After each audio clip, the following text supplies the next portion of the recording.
Assalamualaikum warahmatullahi wabarakatuh. Selamat malam dan selamat datang kembali di channel Garehel.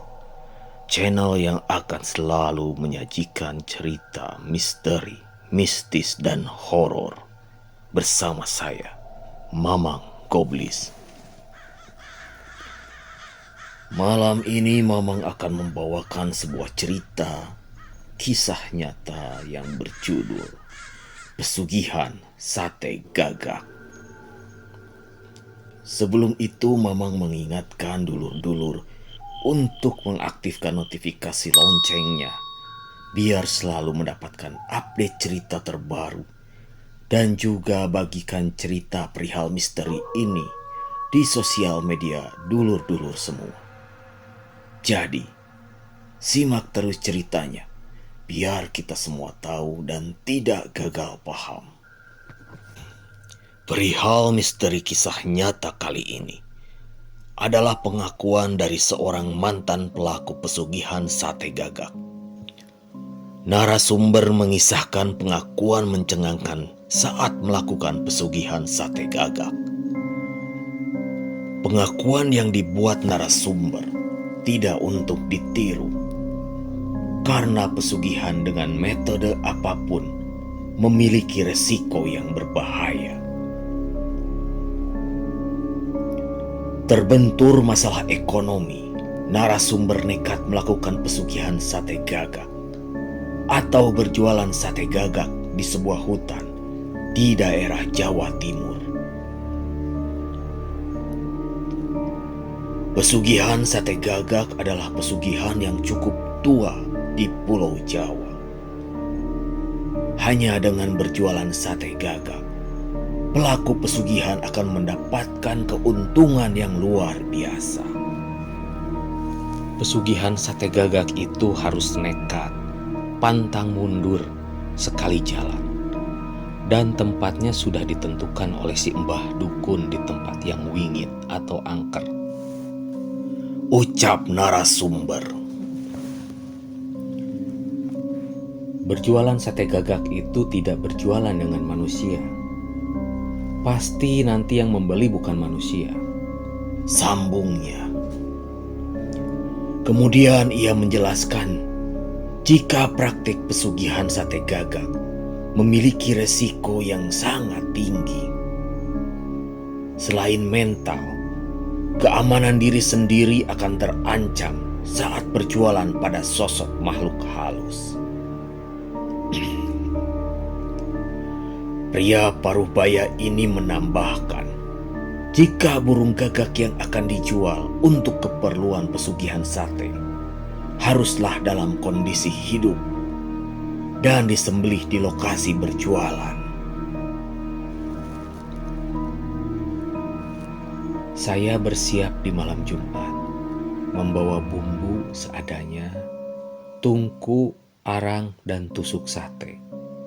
Semua keperluan disiapkan, dan saya berangkat tengah malam. Ujarnya. Awalnya ada rasa ketakutan, Mas, karena tidak ada bayangan sama sekali berjualan sate gagak pada makhluk halus. Sambungnya lagi. Setibanya di pinggiran hutan, narasumber merasakan hawa yang tidak biasa. Menurutnya, lokasi yang jadi tempat berjualan sate gagak benar-benar angker. Ketika burung gagak disembelih dan dipotong-potong seukuran daging sate, hawa di sekitar hutan terasa sangat menyeramkan.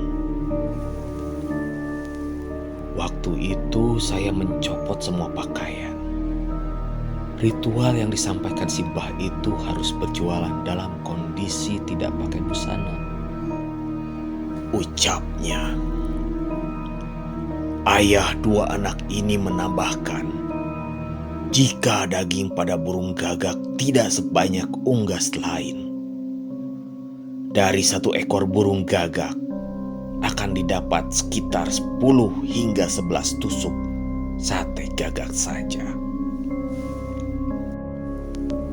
Narasumber kemudian membaca mantra, menyalakan api, dan membakar sate gagak hingga aroma daging tercium harum. Saya juga simpan uang 100.000 di dalam besek dan dibiarkan terbuka. Jadi uang itu uang pancingan untuk pembayaran, ujarnya.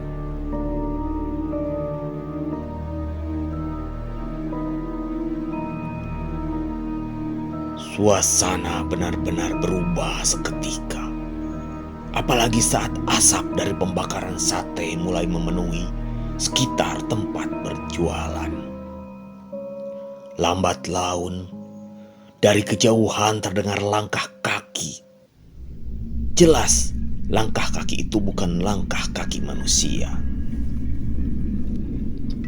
Tahu-tahu, di depan saya ada seseorang yang duduk dengan tubuh hitam yang tinggi besar. Duduk bersila dan lututnya itu hitam semua. Tuturnya. Waktu itu narasumber hanya terdiam dan didengarnya hembusan nafas yang sangat kencang dari ketinggian sekitar 4 meter. Tak lama setelah sate matang, sate gagak diambil oleh tangan yang bentuknya besar dan hitam. Selanjutnya, terlihat uang yang berada di dalam besek bertambah sejumlah sate yang diambil. Saya benar-benar gak paham dan gak berani menengok ke atas waktu itu. Ujarnya, kejadian itu terus-menerus terulang hingga seluruh sate gagak yang dijualnya habis. Narasumber hanya melihat sate yang dibakarnya diambil tanpa ingin tahu siapa yang membeli satenya.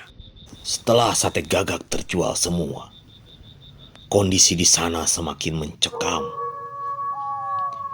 Ia mengetahui jika di sekitarnya masih banyak sosok-sosok yang menunggu. Narasumber memang mendapatkan keuntungan berlipat dari hasil berjualan sate gagak. Namun dampaknya, ia merasakan para pelanggan sate gagak selalu berdatangan ke rumahnya dengan wujud yang menyeramkan setiap malam Jumat. Satenya mana? Satenya mana?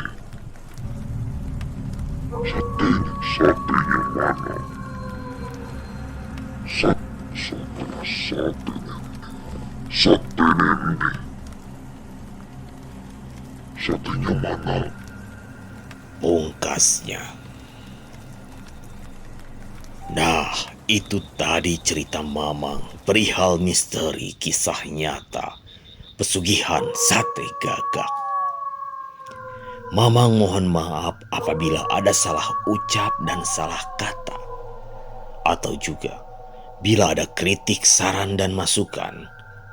Dulur-dulur bisa komen di kolom komentar yang sudah tersedia. Dan jangan lupa, Mamang mengingatkan dulur-dulur untuk menekan tombol like dan juga subscribe-nya, biar Mamang tambah semangat lagi bercerita perihal misteri ini.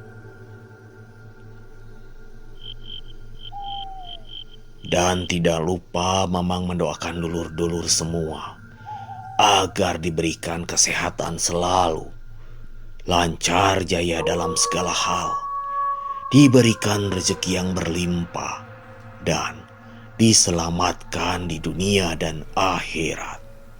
Amin ya robbal alamin. Akhirul kata, saya Mamang Goblis beserta kru pamit undur diri. Wassalamualaikum warahmatullahi wabarakatuh.